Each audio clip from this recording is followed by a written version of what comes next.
ഇപ്പോഴത്തെ കാലത്ത് ഈ പ്രണയത്തെ പറ്റി എന്താ പറയാനുള്ളത്? ഇപ്പോഴത്തെ കാലത്ത് പ്രണയമൊന്നുമില്ല, എല്ലാം കളിക്ക് വേണ്ടിയിട്ടാണ്. ആണായാലും പെണ്ണായാലും കളിക്ക് വേണ്ടിയിട്ടാണ് നടക്കുന്നത്. ഏത് കളിയാ ചേച്ചി? കൊന്നിക്കളിയാണോ അതോ റിംഗ രസമാണോ? ഞാൻ പണ്ട് കൊച്ചിലെ കൈസൻ വട്ടോടി കൂടി കളിച്ചിട്ടുണ്ട്. ആമ്പിള്ളേര് നോക്കുന്നത് സൗന്ദര്യം, സ്ട്രക്ചറോ? ഏത് ഹോസ്പിറ്റലിൽ വയ്ക്കുന്ന സാധനം?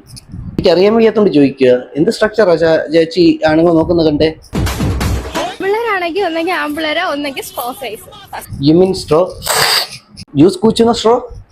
കാണത്തില്ല, എന്നാലും കുറച്ച് സ്ട്രോ സൈസ് ചെറുതാണ് കിട്ടും. അപ്പൊ ഗൈസ്, ഈ ചേച്ചിയുടെ അഭിപ്രായ പ്രകാരം പെണ്ണുങ്ങൾ എങ്ങനെ ഇരിക്കും ഞാൻ കാണിച്ചു തരാം. ആണുങ്ങൾ ഇങ്ങനെ ഇരിക്കുകയാണെ ഗ്ലാസ് പിടിച്ചിട്ട് ഇങ്ങനെ സ്ട്രോ വെച്ച്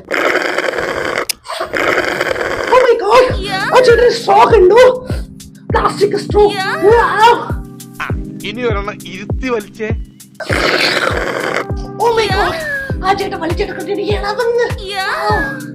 അപ്പൊ ഈ ചേച്ചിയുടെ അഭിപ്രായ പ്രകാരം നല്ല കിടിലം പ്ലാസ്റ്റിക് സ്ട്രോ ഉള്ളവർക്കാണ് ഭയങ്കര ഡിമാൻഡ്. എന്റെ പൊന്നേ. അതേ സമയത്ത് ചെറിയ സ്ട്രോ ഉള്ളവന്റെ അവസ്ഥ, അയ്യേ എന്താ പേപ്പർ സ്ട്രോയാ, ഒരു ഞെളക്കിനൊടിഞ്ഞു പോകും. അല്ലെങ്കിൽ പൈസ തീരുമ്പോഴത്തേക്ക് അവരെ തീർക്കും, അല്ലെങ്കിൽ വേണ്ട. ഇപ്പോഴത്തെ കാലത്തെല്ലാം കഴപ്പ് തന്നെ. എല്ലാരും മെജോറിറ്റി ഈ കഴപ്പിന് വേണ്ടിട്ടല്ലേ അടക്കുന്നത്. ഇത് കഴിയുമ്പോഴത്തേക്ക് രണ്ടിനും മടുക്കും. ഇപ്പോഴത്തെ ജനറേഷൻ മടുത്തിട്ട് അടുത്ത. ഇപ്പോഴത്തെ കാലത്ത് പ്രണയം എന്ന് പറഞ്ഞാൽ റൂം എടുക്കുക, കളി പാസ്സാക്കുക, കുറച്ച് കഴിയുമ്പോൾ ബ്രേക്കപ്പ്. അതെ അതെ, എനിക്ക് ഇടയ്ക്ക് കളിക്കണം തോന്നുമ്പോൾ ഞാൻ ഇടയ്ക്കിടയ്ക്ക് ഓരോ റൂം എടുത്തിട്ട് അവിടുന്ന് ഊണ്, ജുങ്ക, ജങ്ക, പിന്നെ അങ്ങനെയുള്ള പല പല പൈതൃകം കളികൾ ഞാൻ അവിടെ നിന്ന് കളിക്കാറുണ്ട്. Sad to be a single.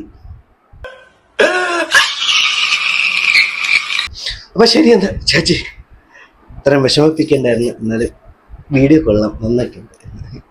കുറച്ച് കളിയാക്കി പറയുന്നെങ്കിലും പറയുന്നതിന് ചില കാര്യങ്ങൾ ഉള്ളതാണ്, ഇല്ലെന്ന് ഞാൻ പറയുന്നില്ല. എന്തൊക്കെ പറയുന്നത് ജനറേഷനല്ലേ, പറഞ്ഞിട്ട് എന്താ കാര്യം? പറഞ്ഞിട്ടും കാര്യമൊന്നുമില്ല.